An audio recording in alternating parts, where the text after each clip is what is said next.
आशा करता हूं आप सब बहुत अच्छे होंगे। मेरा नाम है सिद्धांत अग्निहोत्री। स्टडी ग्लोस पे आपका बहुत बहुत स्वागत है। तो 18 सितंबर के करंट अफेयर्स आपके सामने हाजिर हैं। इन सब चीज़ों पे हम बात करेंगे। 10,000 एमसीक्यू का कोर्स लाइव है दोस्तों, उस कोर्स को अवेल करें। कोई भी एग्जाम हो आपका निकल जाएगा, क्योंकि हम बहुत शानदार 10,000 एमसीक्यू डेली क्लासेस, जरूरत तो ज्योग्राफी की क्लासेस शुरू हो चुकी हैं। तो भाई क्या है कि प्रधानमंत्री मोदी जी ने बोला कि ग्लोबल मीट बहुत ज़्यादा ज़रूरी है। ग्लोबल मीट में गए और उसमें इन्वेस्टमेंट बहुत ज़्यादा ज़रूरी है। तो सबसे पहले तो बोला कि हम ग्रीन डेवलपमेंट करेंगे, जितना ज़्यादा हो सके कार्बन एमिशन को जीरो रखेंगे। क्लाइमेट टारगेट 2070 तक हमको अचीव करने हैं। फोर्थ ग्लोबल री इन्वेस्ट समिट थी गांधीनगर में, गुजरात में, अहमदाबाद से मुश्किल से 15 किलोमीटर दूर। तो वही है। और पीएम इसमें क्या क्या होगा, सबसे पहले तो सूर्य घर मुफ्त बिजली योजना। तो हर घर को एक पावर प्रोड्यूसर बना देंगे। 1 करोड़ से ज्यादा रजिस्ट्रेशन, 3 लाख सोलर रूफटॉप, जो आपके सोलर पैनल लगते हैं ना छतों पे, वो। फिर उसके बाद इसमें जॉब और स्किल अपॉर्चुनिटी भी बहुत ज्यादा है। क्लाइमेट प्रिंसिपल, जो 17 शहर है जिनको सोलर सिटी का खिताब मिला है, बोला कि बहुत ज्यादा जरूरी है कि हम इस पे काम करें।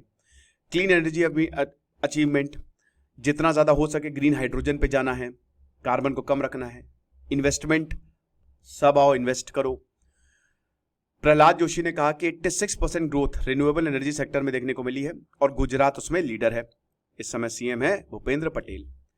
हाइलाइट्स यही थी कि जो MNRE है, ministry of new and renewable energy, उन्होंने 40 सेशंस दिखाए फाइनेंसिंग ग्रीन एनर्जी और फ्यूचर एनर्जी के, और 10,000 से ज्यादा डेलीगेट्स आए 140 कंट्रीज से। बहुत अच्छी बात है।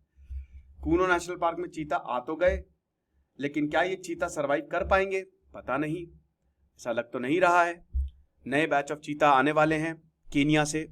तो भारत ने अपना पार्ट कर लिया है। कीनिया अगर अप्रूवल दे देगा तो वहां से चीते आ जाएंगे। वैसे वन मंगा ही ले, क्योंकि अफ्रीका वाले तो मार के खा ही जाएंगे। नामीबिया में भी आपने देखा कि कितने जानवरों को मार के खा रहे हैं। तो वही हिसाब किताब है। बाकी गुजरात जो है वो चीतों का ब्रीडिंग सेंटर बनाया जाएगा। ओके। और यहाँ पे गुजरात के बन्नी ग्रासलैंड में, यहाँ से भी मतलब जो कीनिया से चीते आएंगे वो यहाँ पे ही रखे जाएंगे। अच्छी बात है। ये हैं चीते। एक समय भारत में बहुत सारे चीते हुआ करते थे, लेकिन हंटिंग गेम्स हमने खेले, सारे चीतों को खत्म कर दिया। इसीलिए अब चीते रह नहीं पाए, रह नहीं गए हैं। इंसान के दोस्त माने जाते हैं चीते। 20 चीता को कूनो नेशनल पार्क मध्य प्रदेश में रिलोकेट किया था पिछले साल सितंबर 2022 में। 12 अभी फरवरी 2023 में साउथ अफ्रीका से। ठीक है। प्रोजेक्ट ओवरव्यू की बात करें तो अफ्रीकन चीता इंट्रोडक्शन प्रोजेक्ट ये 2009 में शुरू हुआ था। अभी तक 8 चीते मर गए हैं जब से वो आए हैं। 17 कब्स जो हैं, चीतों के बच्चे, कब्स जिनको कहते हैं, वो पैदा हुए हैं, जिसमें से 12 अभी जिंदा हैं। तो टोटल अभी 24 चीता हैं कूनो नेशनल पार्क में।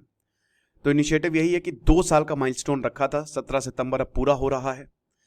अब यही है कि यहाँ कूनो चीता, शुरुआत में तो यहाँ जो कूनो वाइल्ड लाइफ सेंचुरी में चीतों को रखा था, उनको बढ़िया तरीके से देखभाल की, लेकिन अब उनको, अब ये क्या कहते हैं कि वक्त आ गया कि उनको अब रिलीज किया जाए वाइल्ड में। ठीक है ना, मतलब जंगलों में, बाकी के जंगलों में छोड़ा जाए। तो फ्यूचर प्लान यही कि 12 से 14 चीता हर साल साउथ अफ्रीका, नामीबिया और बाकी देशों से लेके आने हैं, ताकि चीतों की पॉपुलेशन को बढ़ाया जा सके। तो अभी केन्या ने अप्रूवल नहीं दिया है, डिस्कशन हो रहे हैं। 12 से 16 सरप्लस चीते हैं वहां पे। और यहाँ पे जो बन्नी में कंजर्वेशन ब्रीडिंग सेंटर है, 500 हेक्टेयर के करीब बनाए गए, जिसमें 16 चीते रह सकते हैं। तो यही चीज है। बाकी पवन, बताया जा रहा था कि नामीबियन चीता पवन की मौत हो गई है पॉइजनिंग से। तो ऐसी रिपोर्ट्स को यहाँ पे हटाया, बोला कि बिल्कुल गलत है जो SP यादव है। और बोला कि यहाँ पे पॉपुलेशन बढ़िया तरीके से बढ़ेगी, क्योंकि खाने के लिए बहुत कुछ है। ठीक है। तो वही हिसाब किताब है। अब सेंटर स्टेट रिलेशंस पे आ जाते हैं। मणिपुर में फिर से हिंसा हुई है, और कहीं ना कहीं सेंटर का रोल क्या है, इस पे सवाल उठ रहे हैं। 7 शेड्यूल ये बताता है कि पावर डिवाइड है सेंटर और स्टेट में। लॉ एंड ऑर्डर, पुलिस एक स्टेट सब्जेक्ट है, भारत एक फेडरल सिस्टम है, यानी कि केंद्र भी है राज्य भी है, दोनों साथ साथ चल रहे हैं। 356 स्टेट इमरजेंसी से डील करता है। ठीक है, पार्ट 13 ऑफ द कॉन्स्टिट्यूशन, 355 और 356। तो 355 बताता है कि देखिए, this is the duty of centre. मान लीजिए कि अगर स्टेट के ऊपर बाहर से हमला हो जाए या अंदर प्रॉब्लम हो जाए, तो फिर स्टेट गवर्नमेंट में इमरजेंसी लगाई जा सकती है। अगर स्टेट गवर्नमेंट जो है वो संविधान के हिसाब से नहीं चल रहा है। दो चीजें, या तो लॉ एंड ऑर्डर खत्म हो या फिर संविधान के हिसाब से ना चले। तो प्रेसिडेंट रूल राज्यों में लगाया जा सकता है। 352 नेशनल इमरजेंसी की बात करता है और 360 फाइनेंशियल इमरजेंसी की बात करता है। नेशनल इमरजेंसी अभी तक 3 बार लगी है, स्टेट इमरजेंसी तो हर बार लगती है, मतलब लगती ही लगती है, वो तो एक नॉर्म है, 100 से ज्यादा बार लगाई जा चुकी है। पंजाब में पहली बार लगाई गई थी और फाइनेंशियल इमरजेंसी आज तक नहीं लगी है, भगवान की दया रही है। तो अमेरिकन और ऑस्ट्रेलियन सिस्टम से अलग है कि भारत में स्टेट गवर्नमेंट रिमूव भी हो सकती है। अमेरिका में ऐसा नहीं है, आप स्टेट गवर्नमेंट को रिमूव नहीं कर सकते। तो डॉक्टर अंबेडकर ने यही बोला था कि देखिए आर्टिकल 356 का मिसयूज नहीं होना चाहिए, इसीलिए आर्टिकल 355 बहुत ज्यादा जरूरी है। हालांकि ये कभी इन्वोक नहीं होगा, लेकिन अनफॉर्चुनेटली ये कितनी बार इन्वोक हुआ है। तो 356 का मिसयूज कई बार हुआ है। भाई जवाहरलाल नेहरू ने सबसे पहली बार इसका मिसयूज किया था जब केरल में सरकार पलट दी थी। एसआर मुंबई केस 1994 में वो टर्निंग पॉइंट रहा कि 356 का आप जबरदस्ती मिसयूज नहीं कर सकते, ठीक है। लॉ एंड ऑर्डर का हवाला देके आप किसी भी सरकार को डिसमिस नहीं कर सकते। तो जुडिशियल रिव्यू, प्रेसिडेंट रूल भी जुडिशियल रिव्यू है, जुडिशरी उसको देखेगी और अगर सही नहीं पाई तो फिर हटा देगी वो। क्योंकि राजस्थान में सरकार हटाई गई थी, तब आर्टिकल 355 ये बोला था कि देखिए इंटरप्रिटेशन इज वेरी इंपॉर्टेंट। और जैसे नागालैंड में हुआ या तो एक तरीके से इंटरप्रिटेशन काफी ज्यादा हुआ है आर्टिकल 355 का। ओके, अब रिकमेंडेशन सरकारी कमीशन आई 1987 जो सेंट्रल स्टेट रिलेशन पे ही काम करती थी। पंची कमीशन 2010 में, उसने यही बोला कि देखिए लास्ट रिजॉर्ट होना चाहिए आर्टिकल 356, सबसे आखिरी रिजॉर्ट। उससे पहले आप बातचीत करिए, जो भी हो सकता है आप करिए। और आर्टिकल 355 ये सेंटर को ताकत देता है कि अप्रोप्रिएट एक्शन लेंगे अगर स्टेट को प्रोटेक्ट करना हो। क्योंकि मणिपुर में वायलेंस लगातार होता जा रहा है, जिसमें सिविलियंस की जान जा रही है, पुलिस पे हमला हो रहा है, आर्मी पे हमला हो रहा है। तो क्या प्रेसिडेंट रूल लगेगा, देखेंगे। नेचुरल फार्मिंग की बात करते हैं दोस्तों। नेशनल मिशन, फाइनेंस मिनिस्ट्री ने एग्रीकल्चर मिनिस्ट्री का प्रपोजल रिजेक्ट कर दिया है। तो शायद शिवराज सिंह चौहान के लिए एक झटका था ये कि इंसेंटिव दीजिए 15,000 करोड़ से 20,000 करोड़ पर हेक्टेयर अगर कोई नेचुरल फार्मिंग कर रहा है। हर कोई नेचुरल फार्मिंग, भाई मैं भी नेचुरल फार्मिंग कर लूंगा फिर तो नेशनल मिशन और नेचुरल फार्मिंग था ये। और डिसीजन वही था कि एग्रीकल्चर मिनिस्ट्री ने अप्रूवल मांगा था कि ये रिवाइज्ड रेट होने चाहिए, जिसको मिनिस्ट्री ने रिजेक्ट कर दिया है, ठीक है। तो एक्सपेंडिचर फाइनेंस कमेटी ने पिछली बार 15,000 करोड़ पर हेक्टेयर जो है वो अप्रूव किया था। अब 2022-2023 तब नरेंद्र सिंह तोमर थे एग्रीकल्चर मिनिस्टर, अब शिवराज सिंह चौहान आ गए हैं, ठीक है।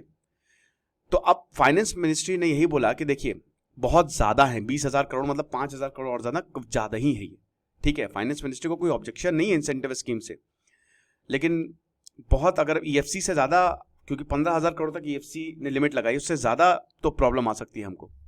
तो निर्मला सीतारमण ने यही बोला था कि natural farming 1 crore farmers, 1 crore किसान जो हैं हम इंट्रोड्यूस करेंगे और वो अगले 2 सालों में नेचुरल फार्मिंग पे काम करेंगे। इसमें ब्रांडिंग होगी, 10,000 बायो इनपुट रिसोर्स सेंटर बनाए जाएंगे। तो बोला कि ठीक है, बढ़िया है फाइनेंस मिनिस्ट्री ने, लेकिन इसको एक्सेप्ट नहीं किया, जो बाद में एग्रीकल्चर मिनिस्ट्री ने इसको बताया। और NMNF 2,500 करोड़ का बजट है, 900 करोड़ जो है वो राज्य देंगे, बाकी 1,600 करोड़ जो है वो केंद्र देगा और 7.5 लाख हेक्टेयर्स को ये कवर करेगा। ओके, तो अभी ये प्रायोरिटी है। प्रधानमंत्री मोदी जी ने इसको ऑलरेडी इंडिपेंडेंस डे स्पीच में बताया था कि natural farming is very very important. और नेचुरल फार्मिंग वही है कि जिसमें एक भी केमिकल नहीं होता है। भारतीय प्राकृतिक कृषि पद्धति इसका एनहांसमेंट है ना। और मोदी सरकार के दौरान ही इसको लॉन्च किया था। फिर परंपरागत कृषि विकास योजना इसके अंडर ये आ रही है। 5 किलोमीटर नमामि गंगा को साफ करना है। तो जो गंगा के इर्द गिर्द 5 किलोमीटर की बेल्ट है, वहां पे भी, क्योंकि वो भाई फर्टाइल एरिया है, तो वहां पे भी नेचुरल फार्मिंग को इनकरेज किया जाएगा। अभी तक 22 लाख हेक्टेयर जो है वो नेचुरल फार्मिंग को दिए जा चुके हैं, जिसमें 34 लाख फार्मर्स ऑलरेडी इन्वॉल्व हैं। 1 करोड़ फार्मर का यहाँ पे टारगेट है।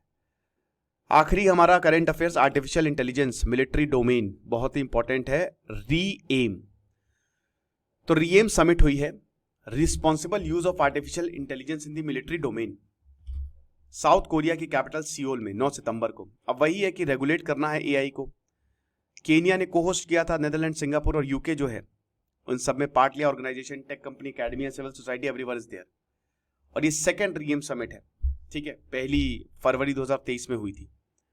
बहुत ही इंपॉर्टेंट है, क्योंकि भाई देखिए कहीं ऐसा ना हो एआई खुद से ही हथियार चलाना शुरू कर दे, किलर रोबोट जिनको बोला जा रहा है। तो इसीलिए humans, it is very important कि ह्यूमंस ही डिसीजन ले, ठीक है ना। और ये इसीलिए ही है कि देखिए जो भी एआई एप्लीकेशन है उनको एड्रेस किया जाए, इंटेलिजेंस, सर्वेलांस, रिकॉग्निशन बहुत ही इंपॉर्टेंट है। ऑब्जेक्टिव यही है कि सबसे पहले तो नॉर्म्स को रेगुलेट करें, आप एआई को नॉर्म्स को आप बनाएं, पूरी दुनिया जो है लॉन्ग टर्म स्ट्रैटेजी बनाए ताकि एआई अच्छे से चले। और उसके बाद मिलिट्री एआई का इंपैक्ट क्या होगा, अगर मिलिट्री में आप आर्टिफिशियल इंटेलिजेंस यूज कर रहे हैं तो उसका ग्लोबल इंपैक्ट क्या होगा। अमेरिका ने एक डिक्लेरेशन नवंबर 2023 में, एक पॉलिटिकल डिक्लेरेशन कि रिस्पॉन्सिबिलिटी मिलिट्री एआई का यूज करेंगे, वो ड्राफ्ट किया था। नेटो ने जुलाई 2023 में गाइडलाइंस निकाली, तो उसने भी प्रिंसिपल और गाइडलाइंस की रिस्पॉन्सिबल एआई जरूरी है। और यूनाइटेड नेशन का भी रेजोल्यूशन है जो इसको 23 कंट्रीज ने अडॉप्ट किया हुआ है।